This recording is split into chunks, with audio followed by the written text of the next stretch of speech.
Merci beaucoup, Monsieur le Président de l'Assemblée nationale, honorable député Marie-Angélique. laaj bi nga laaj dafa am solo te daf may permettre ma yeggali li ma jotuloon yeggali sànq ci tontu boobu. da nga laaj question wu lan mooy priorité yi ma doon wax sànq fi ñu fekk réew mi ak li ñuy liggéey pour redresser ko d'abord ci cadre financement bi ba léegi ndax tudd naa ci yu bëree bëri yoo xam ne maa ngi woon ci ressources naturelles yi Sénégal daanaka li muy am ci ressource naturelle am du dara yàgg nañ ko wax fii ba saa ko waxee ñu jóg wax mais li ñu négocier ak ni ñu ko négocier te léeg-léeg da nga naan naka lañ ko négocier am na benn député boo xam ne defe naa ci ñu daw tey la bokk bi ma ñëw commission nag Marie-Angélique ndax su dee su ma ñëwee plénière ñu daw dama ragal su ma ñëwee commission liggéey du fa am waaye député boobu di jaay valeur lu nekk mu wax ko te moom 2017 moom moo signé woon benn ci session yi nga xam ne suñu gaz bi diggante Cosmos ak BP moom moo ko signé te deful les due diligence yi mu waroon def bokk nañu ci tay ñi nga xam ne ñoo tayle tey suñu pétrole suñu gaz suñu jógee taxaw naan dañuy wax mais Sénégal moo demee noonu te li ma wax nii yàgg nañ koo confronté waroon na ñëw fii ñu débat ci wala mun nañ ci débat feneen fudul foofu mais ressources naturelles niñ ko gérer ak niñ ko yàqee niñ ko signé ci ay anam yoo xam ne baaxul ci réew mi moo tax fi mu ne dañu war a nekk ci dabu ndax réew bu am li Sénégal am yépp bu dee gérer nañ ko niñ ko war a gérer damay faral di wax ni Afrique moo waroon doon parmi les bailleurs du monde gis nga réewu golfe bi tey dañoo bokk ci les bailleurs du monde est-ce que xam ngeen ni am na réew yoo xam ne amuñu bor wala dañuy obligé fabriquer leur dette pour des raisons strictement économiques mais omble nañu ndax lan parce que dañoo fexe ba am fulla gu doy ba li leen yàlla wërsëgale ñu téye ko mais Afrique rek ngay gis ñu ne am nga ressource naturelle xoolal lu mel ni phosphate bi te ñun amuñu ci dara ñu ngi koy exploiter fii phosphate bi day régler problème bi yu bëri y compris le problème de l'agriculture parce que ministre mi ngi wax naan di ngeen gis su ngeen musul gis ay bateau engrais yu jógee fële mais ñun waruñu woon andi bateau engrais fii suñu gérer woon ni ñu gérer suñu phosphate bi loolu bokk na ci piliers yoo xam ne liggéey bu ñu tàmbali la di ko liggéey primature ma dénk ko ay nit ñi ko mate gis nga suñu defaraatee suñu bopp rek marché soo jëlee marché public yi li ñu jot a renégocier ci marché public rek dépassé na 60 milliards loo xam ne lu régime bi fi jógee signé woon la ba pare ay surfacturation yoo xam ne 20 milliards ici 10 milliards là-bas te ñañ ko seqal bi ñu waxtaanee ba démontrer leen ni lii c'est surfacturé ñoom nangu nañ ko ba d'accord le surplus ñu réorienté ko feneen te loolu mooy rek ci ay marché éducation nationale enseignement supérieur duggaguñu sax ci marché ressources naturelles yi imaginez ñaata milliards la ñu sàggane ci loolu kon loolu bokk na ci l'un des piliers fondamentaux la réappropriation de la souveraineté sur nos ressources naturelles moo tax la ñu am ci phosphate Matam nga xam ne commencé guñ ko exploiter ñun bi ñëwee dañ ne duñ ko def ni ñu ko daan defee on veut l'exploiter ici am nos unités industrielles ici ñu transformer ko fii lañ ci soxla ñu jël ko li ci des ñu exporter ko c'est ça notre modèle et c'est pourquoi il est totalement différent de ce que les gens faisaient maintenant on a un besoin de financement dañoo fekk réew mi situation boo xam ne bu doy waar la tey bu ñu amee accord ak lu mel ni FMI suñu besoin en financement peut-être ci année bi ñu nekk nii dina doon à peu près 1195 milliards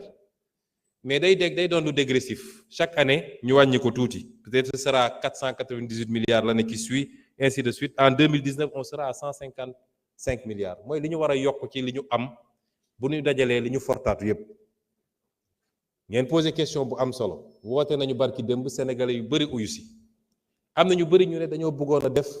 waaye teelu ñoo yëg am na ñoo xam ne nee nañu ñoom problème mu éthique la ñu am parce que ñoom seen gëm-gëm permettre leen ñu jël ay obligations boo xam ne day générer ay intérêts loolu yépp ministère des finances mi ngi ciy liggéey ci li ñu war a def ci ay montage parce que am na sukuk mode de financement la boo xam ne lu xalaal la kenn amu ci problème naan est-ce que intérêt dugg ñu est-ce que riba ou pas nga mën koo adosser à des infrastructures yooyu tabax kon gëm naa ni sénégalais yi comprendre nañu enjeu yi te dinañ ci jàpp dinañu defaat yeneen yu ñuy monter parce que dama wax léegi souveraineté dafa am solo moom sa bopp mais day fekk nga mën ko te ci ñun la war a jóge loolu beneen pilier la boo xam ne bu am solo la buñ ci liggéey te di féliciter tous les Sénégalais ci li ñu taxaw ne dañuy taxaw seen wetu état parce que ñoo ko moom su ñu defee effort sur 2 ans ñu def effort on stabilise les choses jël un nouveau départ daa di tirer les leçons des erreurs passées mooy yàkkamti ak bëgg lu fees bëtu nit ñi ba tax nga maquiller ay chiffres dem lépp loo xam ne yéegaloo ko nit ñi jaarul assemblée nationale di ko dugal ci ay comptes maquillés yooyu yëpp ñu tirer ci les enseignements te dem à notre rythme mën nañu def loo xam ne ci 10 ans Sénégal day doon li ñuy tuddee les dragons d'Asie noonu la ñuy tuddee Sénégal ci loolu la ñu nekk. war nañu tudd aussi lu mel ni les ressources longues yàgg nañ koo tudd naka la ñuy réorganiser à travers la CDC à travers les différentes caisses ba mun a travailler sur l'épargne des Sénégalais parce que am na réew yoo xam ne le premier facteur d'investissement mi ngi jógee ci épargne bi moo tax soo déggee coow li am États-Unis toujours day am fu mu yem soo déggee ñu ne bourse bi yëngatu na rek président ba nu mu am doole day taxaw ndax l'épargne des Américains ci bourse ba la ne loolu mooy financer l'économie américaine en premier balaa leen di ñëw donc loolu ñu ngi ciy liggéey aussi nu ñuy fexee parce que épargne dafa baax diine sax da koo digle nit doo loo am lépp nga dundee ko tey ëllëg mbir na la bett mais épargne boobu su dee c'est d'épargne longue dina jox beneen possibilité pour réew mi. La monnaie yàgg naa wax ni c'est pas un tabou lu ñu war a waxtaan la suñu koppar gii méngoowul ak dëppoowul ak fi ñu war a jëm président junj na ko keroog réew doo ñëw rek daal di rajaxe yépp da nga koy teg ci temps teg ko ci yoon mais suñuy option ci monnaie bi mooy monnaie bi dina soppiku wala ñu jël suñu responsabilité ñun te am na àpp yu ñu àppal suñu bopp mais gëm naa ni ñiñ ko seqal dinañu dem dans la direction bi ñëpp bëgg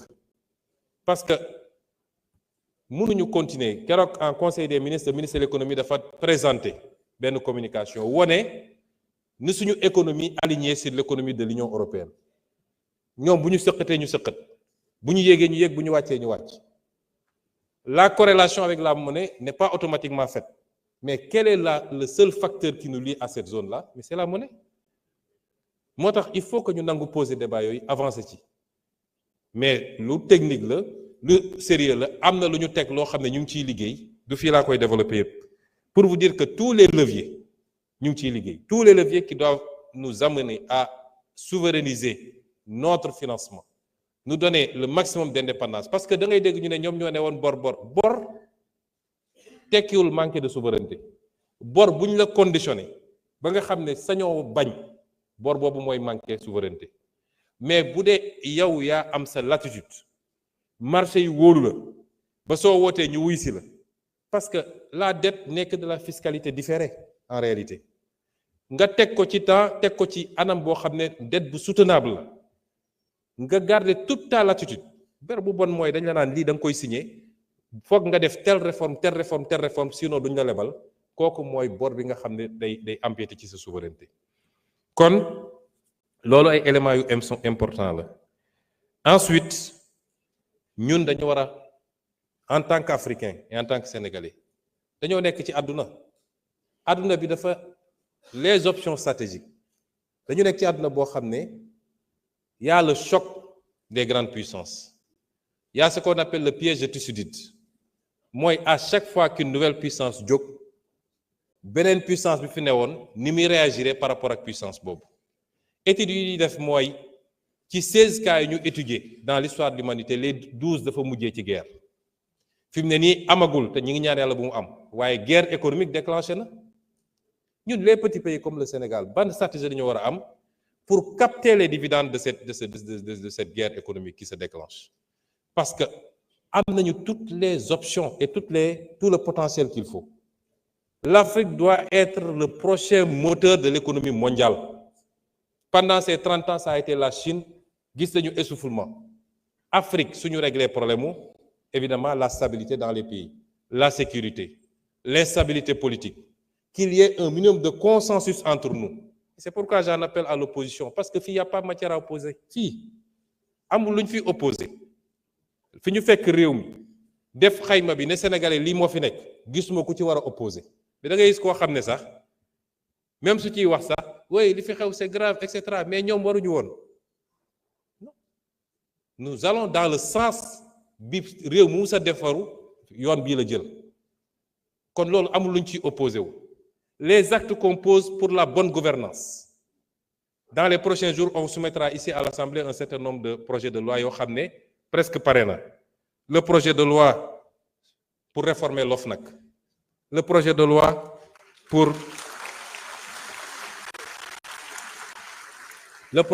pour les lanceurs d'alerte. Le projet de loi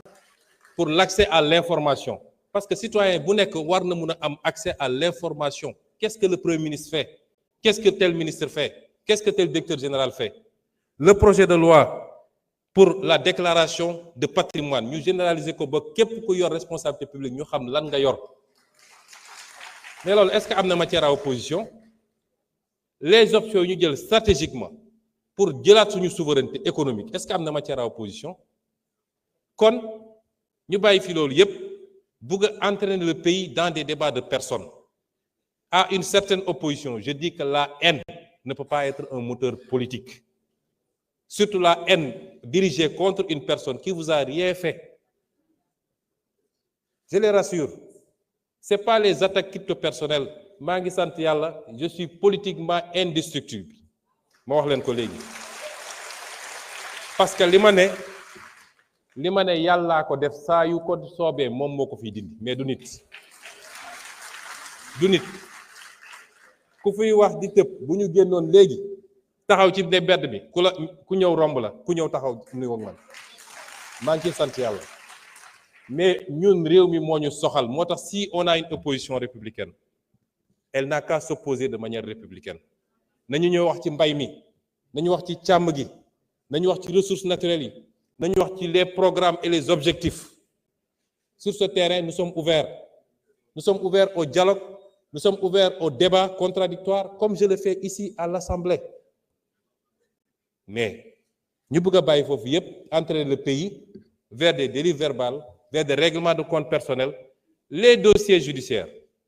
Amul kenn koo xam ne dañ laa togal parce que non dem nañu ba ne pourquoi dans une campagne électorale il a dit. Mais la justice ne fonctionne pas par rapport à ça. Un juge, on lui amène un dossier avec des faits, avec des preuves. Kan moo ci waxoon kan moo ci waxuloon, c'est pas important. Est-ce que li mu yor dossier la wala du dossier? Li ci des c'est le débat public, le débat politique. Le débat politique, il est ce qu'il est. Li ci des pour compléter toujours, madame, mooy ci contexte bi, j'ai parlé tout à l'heure du piège Thucydide ak fi réew mi fi àdduna bi tollu. Un nouveau pouvoir est arrivé dans l'une des grandes puissances nee na dafa bëgg a mettre un terme à la globalisation daal di teg ay taxam teg yeneen pays ñoom it réagir ñu nekk ci contexte boo xam ne les gens vont être poussés vers le repli mais ça c'est une chance pour des continents comme les nôtres parce que li waroon dem feneen mën na ñëw fii mais dafa am ñu koy organiser. Nous ne sommes pas pour le moment un problème de compétitivité de notre économie. C'est pourquoi l'une de nos priorités, mooy l'énergie. Je l'ai dit ici, je le répète. Réew munoo industrialiser wu, munoo développer une économie tant que tu as une énergie qui coûte ce qu'elle coûte au Sénégal, c'est-à-dire plus de 100 francs le kilowattheure. Suñu plus grand pari et suñu plus grand défi dans les 5 ans, mooy ramener le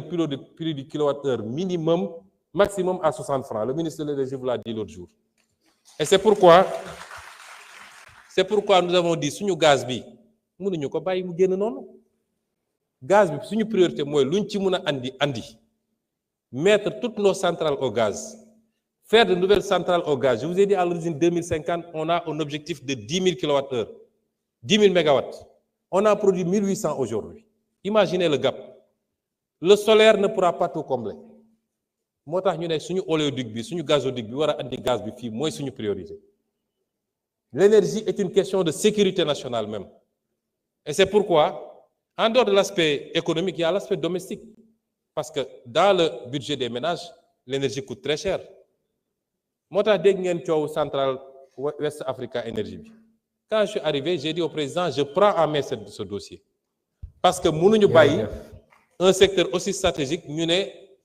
c'est des investissements privés c'est pas des investissements privés parce que c'est un secteur dont relève la sécurité nationale. Deux, Monsieur le Premier ministre. Je conclue 1 minute parce que vous m'avez pris des minutes tout à l'heure. Hein? Voilà. Deuxièmement, c'est un secteur boo xam ne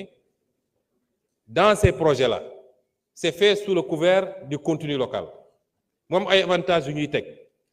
l'État garantir ni moom mooy jënd la totalité de la production à travers la Sénélec et pour cela l'État joxe sa garantie souveraine. Tu as 280 milliards d'investissements, l'État joxe sa garantie souveraine. Si la Sénélec faillit, c'est l'État qui paye. Et on me dit que c'est un projet strictement privé. C'est pourquoi on a pris en main ce dossier et nous sommes en train de faire ce que nous devons faire avec le bailleur, avec la société qui construit le truc. J'ai reçu tout le monde, on a discuté et on va sauver ce projet, on va sauver tous les autres projets. C'est une nécessité. Merci. Les denrées de première nécessité, c'est une autre de nos priorités. Merci. Malheureusement, on me dit que le temps est arrivé à terme, mais je voulais vous dire simplement que c'est avec beaucoup de plaisir que le gouvernement, tout le gouvernement se représentera ici. Et nous espérons que ceux qui écument les plateaux pour dire n'importe quoi oseront venir ñu débat fii parce que fii la débat bi ñun xastewuñu xuloowuñu la guérilla parlementaire existe partout nit noo dikkee rek ñu tontoo la noonu asalaamaaleykum. Merci beaucoup. Mbokk yi yegg nañ ci njeexitalu jotaay bi balaa ñuy yëkkati jotaay bi rek ma bëggoon ci turu Assemblée nationale ñu yeesalaat suñu njaal jëmale ko ci communauté Layène waaye jëmale ko aussi ci mboolem ñi ngànk justice bi ci demuk Mamadou Badia Camara waaye tamit ñi yore wàllum culture ci demuk kii di Moustapha Diop kon mbokk yi